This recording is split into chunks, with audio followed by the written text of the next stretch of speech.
I want to ask you now about your stream of Donkey Kong Bonanza, because obviously that involved a character you've been heavily involved with over the decades, in the least, helping to modernize DK originally for Donkey Kong Country, and of course since then Nintendo has kind of redesigned the character for Bonanza. So what was that like for you, seeing a character you've helped shape, kind of still be relevant, but also in a slightly different way? And I guess what was your experience of like seeing that for the first time? I mean, when I look at it, I still see Donkey Kong, because over the years he's had a number of facelifts and improvements. He went from sort of cardboard fur to real particle fur, and then that fur got greatly improved as time went on, and the model got a nip and tuck here there to look a little bit more streamlined. And when I originally built the first model, I built it with a very little understanding in a 3D software, but not so much that as just designing a character in 3D in general. It was all a new thing for me. If you wanted to make eyebrows raise, if you were fortunate enough to have the pixels and memory to do it, you just drew them in a different position. But when you're faced with this manual, which is several volumes thick, and you've only had the software for about 2 or 3 months, and you don't really know what you're doing with it, and then Nintendo say, could you build Donkey Kong? I didn't really know what to do, and I was given the faxes from Nintendo with Shigeru Miyamoto's original design on, and lots of pictures of those. And I thought, well, there's nothing wrong with this. Can I just build it like this, and we'll turn the camera from the side? But even if I'd have built it like that, I wouldn't have been able to create the facial expressions that he's got today, because my knowledge of 3D modeling was very limited, and there are ways you have to build things to make them move. You can't just build something and, if you've got something like this guy here, of course, you can't do anything with that unless it's built in a certain way. You've got to have the geometry has to be built so that you can manipulate it, and I didn't do any of that with that original Donkey Kong. I just looked at it and thought, well, maybe if I just put my Battletoads on its head, it'll look cool. And I did that, and after doing a few sketches, because there was a gorilla down at the local zoo and his eyes did resemble that kind of Battletoads crease, I put that on there, and Nintendo loved it, because I don't know whether it's so much the design that they loved, but I just think they were impressed with the rendering and the shadowing, and it looks solid, go with that, but could you put his tie on? And they did that. I put a tie on for him so he didn't look completely naked, because they wanted to have some kind of identity, because the original DK at the top of the girders was just a naked ape, whereas they wanted him to have some form of intelligence. So if he can tie a tie, he's clearly can think for himself. So I built that, and I couldn't do anything with the eyes. I couldn't really make them raise or anything like that and furrow his brow, because it was always permanently furrowed down. And so over the years, I was actually surprised that someone hadn't addressed that a lot earlier. So he had about 30 years with that frowning expression, so his face must ache an awful lot. So I think Nintendo decided to give him a break and build that part of the face correctly, as it should have been built in the first time, which was a neutral position. And now when I played it and I looked at him, I just thought it looked wonderful. He's had a tweak, as I said, and he's got kind of some echoes of the original design from Shigeru Miyamoto, which come through. They've exaggerated his forearms, and they've given him a lot more of a overall powerful shape. And he looks like an ape, and he looks like a clown too. He's got that goofy expression, but he can also pull off the mean expression.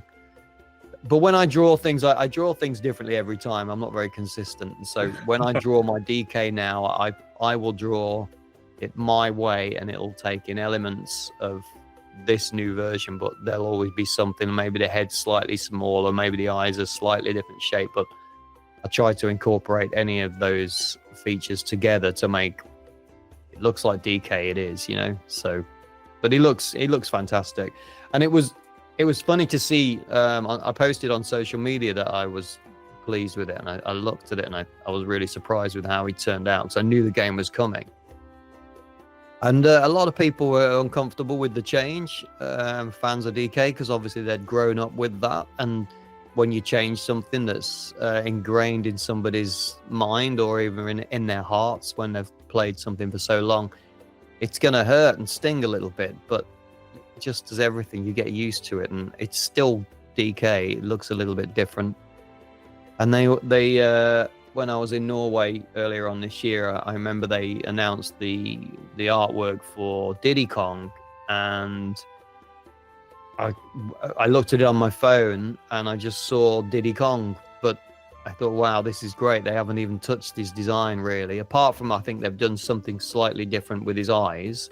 That'll be for some technical reason, I'm pretty sure. But I just looked at that. I thought, wow, to not change it, and also be mindful of people not wanting you to change everything for the sake of changing it. They pretty much kept him 99% as he was. So that was quite a nice thing to see, and I kind of really appreciate them doing that. Yeah. Do you think there's any particular reason for it? Is it maybe because Diddy's expression has always been a little different from DK, so maybe you mean the line down the eye? You know what? I've done some characters, and that's what I like to call the mono eye. I either have the Battletoads McDonald's logo eye, which is just an M, or I have the one eyeball with two dots, which basically was something that subconsciously I picked up from reading comics when I was growing up. There was some silly, goofy comics with characters that looked like that, and I think when I drew my scribble of DK, Diddy Kong, I did that kind of unintentionally because it was just a natural thing that I did. And then I thought, well, it's losing something when I make the eyes independent, so I'll model it like that. But then you're faced with the problem, if they want to look extreme to the left, do both pupils move into the same white area? And you need some kind of boundary. And I think that Nintendo have changed that for a reason, to allow them to do something with that. So I've got a feeling that's why. But I can't really say, because I haven't played the game enough yet to meet Diddy Kong and take a good look at it. So. Right, yeah, he's a little deep, literally deep into the game. You're way underground, so... That's my theory anyway. They'll have done it for a reason, not just to change it for the sake of it. They'll have done it because it needed it to overcome something. Right. So so first off, when I look at DK here, I'm curious your take on this. Like, I still see a lot of your update in him. Like, it's very clearly like, I think they still use that as a base, to me at least, to my, he looks more like the 1994 DK than he does the, was it 1984 DK from the arcade? Absolutely. Right, exactly. So I was always thrown a little bit off by a lot of the controversy, for lack of a better word, surrounding the new design. I'm like, it still looks very much like the original design, just updated, as you were mentioning. Yeah. In fact, I have a plush of from the N64 era, and I'm like, it doesn't look all that different, like it's pretty. I think somebody it made me laugh. It was when I was in Norway again, and I was looking at the Bananza posts, and people getting really protective about it and putting a side-by-side comparison. And I can remember somebody wrote in the thread, and it was somebody that I don't think they were a video game fan or anything. They just picked up on something and fallen themselves, and they wrote, they look literally exactly the same. Just to some people, they see, it's the same thing.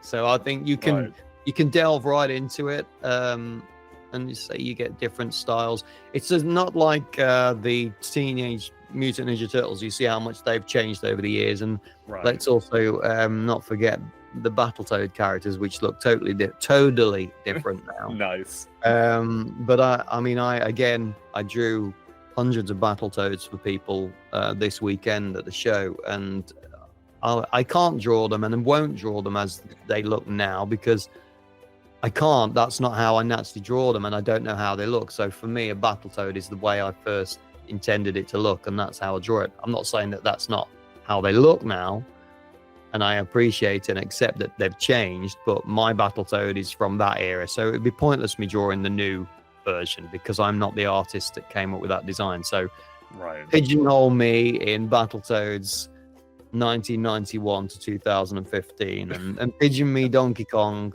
94 to 2025, because the new stuff is created by new artists. So Right. Yep, that makes sense. I guess one final question about DK before we will move on here.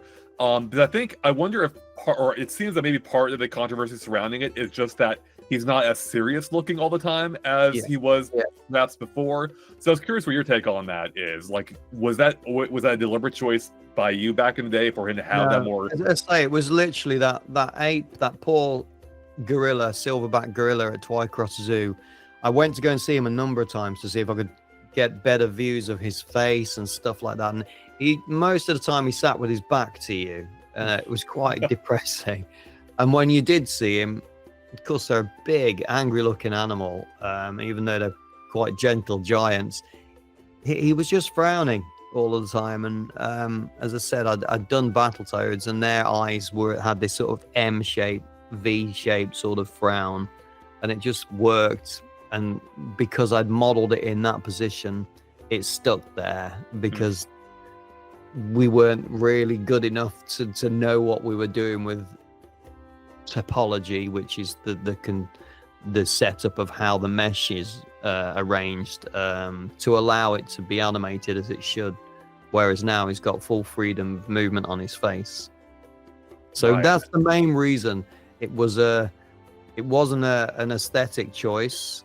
I wanted him to look angry and mean and like he was determined, but unfortunately, because we could have had switched different head models and put a face in a different position and had a different expression and called those up, I guess. But he just used the same dead face, which made him look angry all of the time. That's why. Resting DK face. Very simple. Yeah, that's right.